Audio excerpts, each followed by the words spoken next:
Assalamualaikum warahmatullahi wabarakatuh. Selamat datang kepada Ibu dan teman-teman di video presentasi kelompok 5 pengembangan program pembelajaran biologi. Dengan nama materinya adalah Rencana Program Pembelajaran atau bisa disingkat dengan RPP. Kelompok 5 beranggotakan Ade Gusrianti, Alifda Putri Meivinia, Ella Agustiana, Hafilzah Hidayati, dan Intan Dwi Putri Cahyani.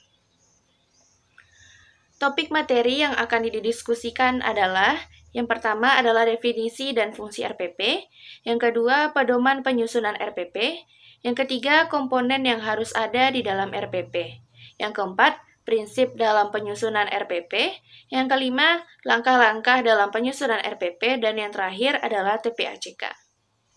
Saya Ade Gusrianti, NIM 19031001. Di sini saya akan menjelaskan materi tentang pengertian dan fungsi RPP, dan yang kedua adalah pedoman dalam penyusunan RPP. Yang pertama adalah pengertian RPP. RPP adalah rencana yang menggambarkan prosedur dan pengorganisasian pembelajaran untuk mencapai satu kompetensi dasar yang ditetapkan dalam standar isi yang telah dijabarkan di dalam silabus. Menurut Peraturan Pemerintah Nomor 19 Tahun 2005 Pasal 20 bahwa perencanaan proses pembelajaran itu meliputi silabus dan juga RPP atau rencana pelaksanaan pembelajaran yang memuat sekurang-kurangnya tujuan pembelajaran, materi pembelajaran, metode pembelajaran, sumber belajar, dan penilaian hasil belajar. Nah, selanjutnya yaitu fungsi dari rencana pembelajaran atau fungsi dari RPP. RPP berfungsi sebagai acuan bagi guru atau pengajar untuk melaksanakan kegiatan pembelajaran. Agar apa? Agar pembelajaran lebih terarah dan berjalan secara efektif dan efisien. Materi selanjutnya yaitu pedoman dalam penyusunan RPP. Menurut Trianto tahun 2010, secara umum dalam penyusunan RPP itu harus berpedoman pada prinsip pengembangan RPP yaitu sebagai berikut. Yang pertama, kompetensi yang direncanakan dalam RPP harus jelas, konkret, dan mudah dipahami. Yang kedua, RPP itu harus sederhana dan juga fleksibel. Dan yang ketiga, RPP yang mudah dikembangkan sifatnya menyeluruh, utuh, dan jelas pencapaiannya. Dan yang terakhir yaitu harus ada koordinasi dengan komponen pelaksanaan program sekolah. Agar apa? Agar tidak mengganggu jam pelajaran yang lainnya. Baik, saya Alifda Putri Meivinia akan melanjutkan materi selanjutnya yaitu tentang komponen dan sistematika rencana pelaksanaan pembelajaran atau RPP. Berdasarkan Permendikbud nomor 103 tahun 2014 tentang pembelajaran pada pendidikan dasar dan pendidikan menengah ditentukan komponen dan sistematika rencana pelaksanaan pembelajaran RPP sebagai berikut. Yang pertama ada identitas sekolah, yaitu nama satuan pendidikan seperti SMP atau SMA. Selanjutnya ada identitas mata pelajaran atau tema atau subtema. Lalu selanjutnya ada kelas atau semester, ada materi pokok, ada alokasi waktu. Nah, alokasi waktu ini ditentukan sesuai dengan keperluan untuk pencapaian KD dan beban belajar yang mempertimbangkan jumlah jam pelajaran yang tersedia dalam silabus dan KD yang akan tercapai. Lalu tujuan pembelajaran dirumuskan berdasarkan KD dengan menggunakan kata kerja operasional atau KKO yang telah kita pelajari sebelumnya, yang dapat diamati dan diukur, yang mencakup sikap, pengetahuan, dan keterampilan. Lalu ada kompetensi dasar dan indikator pencapaian kompetisi. Lalu ada materi pembelajaran, memuat fakta, konsep, prinsip, dan prosedur yang relevan, dan ditulis dalam bentuk butir-butir sesuai dengan rumusan indikator ketercapaian kompetisi. Selanjutnya yaitu ada metode pembelajaran. Metode pembelajaran ini digunakan oleh pendidik untuk mewujudkan suasana belajar dan proses pembelajaran agar peserta didik sampai mencapai KD yang disesuaikan dengan karakteristik peserta didik dan KD yang akan dicapai.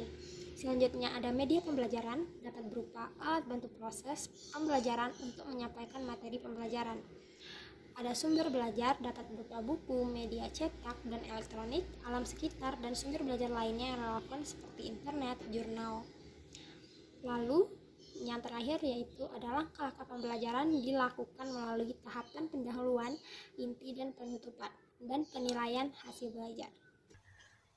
Saya Hafilzah Hidayati, NIM 19031077, akan melanjutkan materi tentang prinsip dan langkah-langkah penyusunan RPP. Yang pertama adalah prinsip-prinsip yang perlu diperhatikan dalam penyusunan RPP.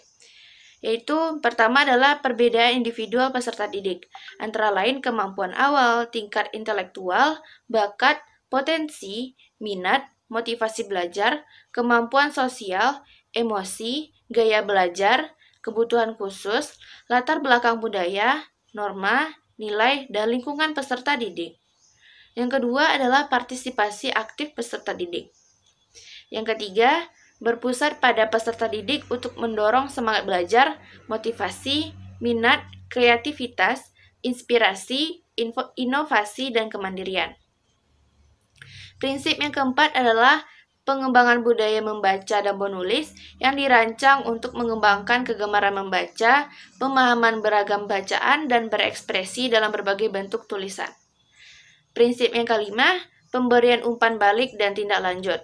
Memuat rancangan program pemberian umpan balik positif, penguatan, pengayaan, dan remedi.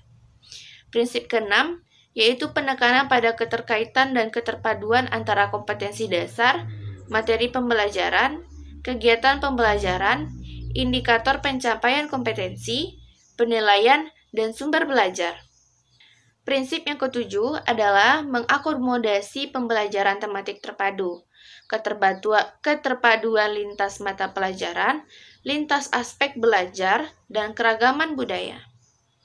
Prinsip kedelapan adalah penerapan teknologi informasi dan komunikasi secara terintegrasi, sistematis, dan efektif sesuai dengan situasi dan kondisi.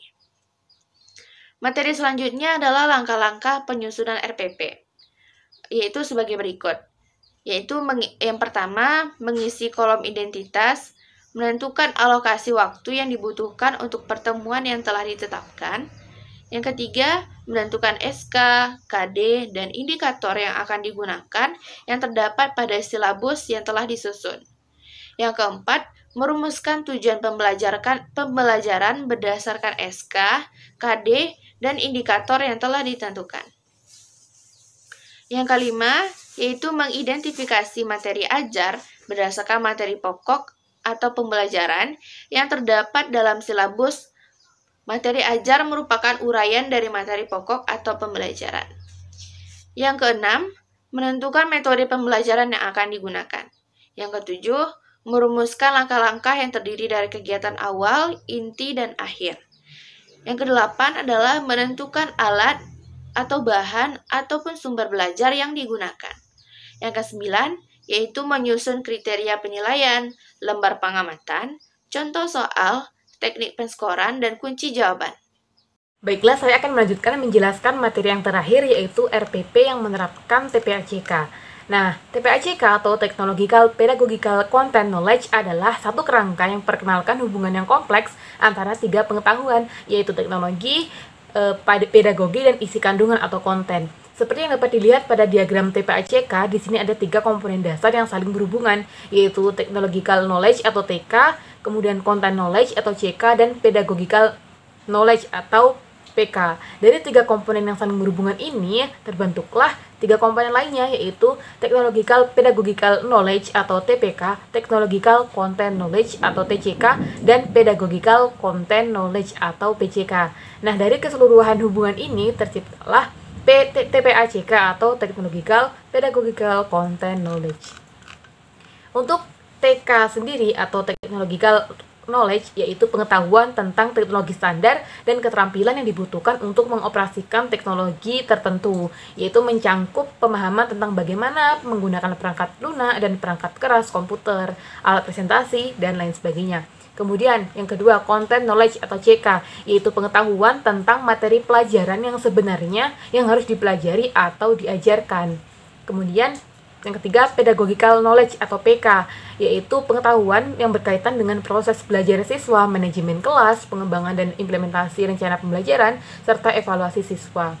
Selanjutnya, Pedagogical Content Knowledge atau PCK, yaitu pengetahuan dalam mempresentasikan pengetahuan konten dan mengadopsi strategi pedagogis untuk membuat konten atau topik tertentu yang dapat lebih dimengerti oleh peserta didik.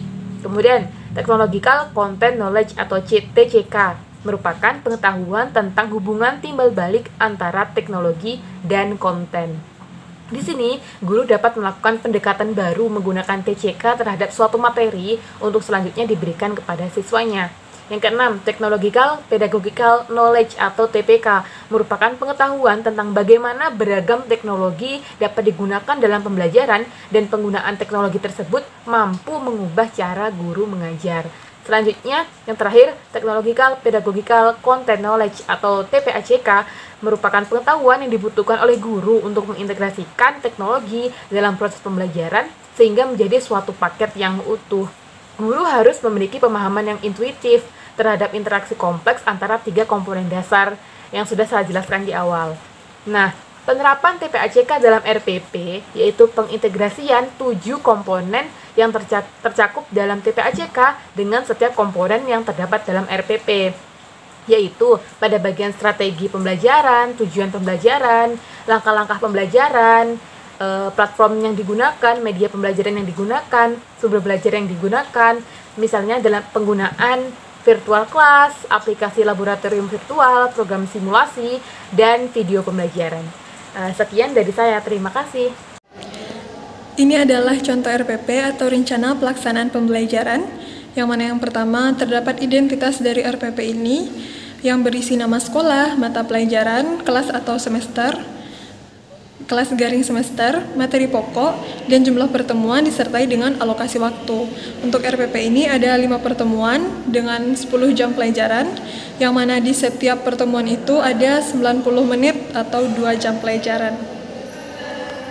Kemudian ada kompetensi pembelajaran, yang mana berisi kompetensi inti dan kompetensi dasar.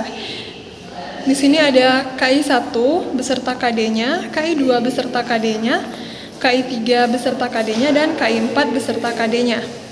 Nah, pada RPP ini yaitu KD 3.1 dan 4.1 kelas 12 SMA. Selanjutnya yaitu indikator pencapaian kompetensi dan tujuan pembelajaran. Nah, untuk IPK dan tujuan pembelajaran di RPP ini disusun berdasarkan pertemuannya. Nah, pada pertemuan 1 ada 3 IPK yang harus dicapai beserta 4 tujuan pembelajaran yang harus dicapai oleh siswa. Nah, untuk pertemuan 2 ada 2 IPK dengan 4 tujuan pembelajaran. Pertemuan 3 ada 2 IPK dengan 4 tujuan pembelajaran. Dan di pertemuan 4 melakukan percobaan dengan 2 IPK dan 2 tujuan pembelajaran. Dan juga dibuatkan juga IPK dan tujuan pembelajaran untuk KI 1 dan KI 2. Dan disertakan keterangan bahwa di pertemuan 5 melaksanakan ulangan harian. Selanjutnya yaitu materi pembelajaran, di mana materi pembelajaran ini mencakup materi fakta, materi konsep, dan materi prosedural dari KD yang dijelaskan di RPP. Selanjutnya adalah strategi pembelajaran. Pada RPP ini, strategi pembelajarannya menggunakan pendekatan saintifik. Metode yang digunakan adalah diskusi, tanya jawab, ceramah, dan eksperimen. Untuk model pembelajarannya merupakan model pembelajaran dengan pendekatan discovery learning. Nah, untuk model pembelajaran ini kita harus sesuaikan dengan KD apa yang dijelaskan di RPP tersebut. Selanjutnya yaitu langkah-langkah pembelajaran. RPP ini membuat langkah-langkah pembelajaran untuk tiap pertemuannya, yang mana pada langkah-langkah pembelajaran 1 kali pertemuan itu terbagi menjadi 3 tahapan atau 3 kegiatan. Yang pertama itu ada kegiatan pendahuluan, lalu kegiatan inti, dan kegiatan penutup. Untuk kegiatan pendahuluan, di sini ada orientasi, persepsi, motivasi, manfaat, dan penyampaian kompetensi untuk pertemuan 1 tersebut. Nah, selanjutnya kegiatan inti. Kegiatan inti ini disesuaikan dengan sintak model pembelajaran yang digunakan di RPP tersebut. Contohnya pada RPP ini menggunakan model pembelajaran dengan pendekatan discovery learning, maka disesuaikan dengan sintaknya untuk melaksanakan kegiatan inti. Pada RPP ini, kegiatan intinya yaitu tahap pertama itu pemberian rangsangan, lalu pernyataan atau identifikasi masalah, tahap 3 itu pengumpulan data, tahap 4 pengolahan data, tahap 5 memberikan pembuktian, dan tahap 6 penarikan kesimpulan. Nah, 6 tahap ini sesuai dengan sintak pada discovery learning. Lalu kegiatan penutup. Untuk kegiatan penutup itu ada kegiatan meninjau kembali, mengevaluasi, pemberian reward, lalu refleksi pembelajaran, dan tindak lanjut yang diberikan oleh guru. Dan juga guru menjelaskan perencanaan pembelajaran untuk pertemuan berikutnya. Pada langkah-langkah pembelajaran ini tidak hanya dijelaskan sintak pembelajaran, tetapi juga langkah-langkah kegiatan yang dilakukan di setiap sintaknya, dan juga alokasi waktu di setiap kegiatannya. Contohnya di sini kegiatan pendahuluan membutuhkan waktu 10 menit, lalu kegiatan inti membutuhkan waktu 65 menit, dan untuk kegiatan penutup memerlukan waktu 15 menit. Jadi totalnya ada 90 menit, yang mana satu pertemuan itu 2 jam pelajaran. Untuk kelas 12 ada 45 menit, berarti 90 menit. Lalu untuk pertemuan 2, 3, dan 4-nya juga seperti itu dibuatkan. Nah, selanjutnya yaitu sumber, alat, dan media pembelajaran. Pada RPP ini, sumber belajar yang digunakan ada 3. Yang pertama itu adalah buku Biologi Makhluk Hidup dan Lingkungannya untuk SMA atau MA kelas 12 yang diterbitkan oleh Pusat Perbukuan Departemen Pendidikan Nasional. Lalu, buku Biologi untuk SMA terbitan Erlangga, dan bahan ajar yang diberikan oleh guru. Lalu alat yang digunakan untuk mendukung pembelajaran itu ada laptop atau LCD, proyektor, papan tulis, dan spidol. Selanjutnya adalah media pembelajaran. Nah, di RPP ini menggunakan media pembelajaran berupa LKPD di setiap pertemuannya. Ada LKPD pertemuan 1, 2, dan 3. Lalu penuntun praktikum untuk pertemuan 4. Karena pada pertemuan 4 diadakan percobaan yang sudah dijelaskan di IPK dan tujuan pembelajaran tadi. Juga, guru juga bisa menambahkan video untuk menunjang pembelajaran di media ini. Selanjutnya yaitu penilaian. Nah, di RPP juga dijelaskan bagaimana penilaian. Yang pertama itu adalah penilaian untuk aspek pengetahuan, di mana di sini bisa berupa ujian harian atau kuis dan sebagainya, yang tujuannya untuk menilai aspek pengetahuan dari peserta didik. Nah, di sini ada beberapa contoh soal dari LKPD, lalu hasil evaluasi tiap pertemuan berupa kuis dan ulangan harian objektif dan esai. Berikutnya adalah penilaian untuk aspek sikap. Nah, untuk aspek sikap ini penilaiannya dilakukan dengan pengamatan sikap dan perilaku pada saat berdiskusi. Nah, ini adalah contoh instrumen untuk penilaian sikap pada kegiatan diskusi, di mana guru bisa membuat aspek penilaiannya, beberapa aspek penilaiannya. Di sini dicontohkan ada kerjasama, rasa ingin tahu, santun, dan komunikatif. Nanti dijumlahkan skornya dan didapatkan nilainya. Dengan skor tertinggi di sini adalah 4, lalu skor terendah adalah 1. Kemudian aspek penilaian untuk keterampilan. Aspek keterampilan ini digunakan untuk penilaian pelaksanaan proyek, yang mana dilakukan di pertemuan 4 dalam RPP ini. Instrumen penilaian keterampilannya bisa seperti ini contohnya, di mana dijelaskan aspek apa yang dinilai dan skor berapa yang bisa diberikan. Di sini diberikan skor berupa angka 1-4, yang mana 4 adalah sangat baik, dan semakin rendah angkanya semakin rendah juga nilai keterampilannya. Demikian video presentasi dari kelompok 5. Mohon maaf apabila terdapat salah dan janggal. Kami mohon undur diri. Assalamualaikum warahmatullahi wabarakatuh.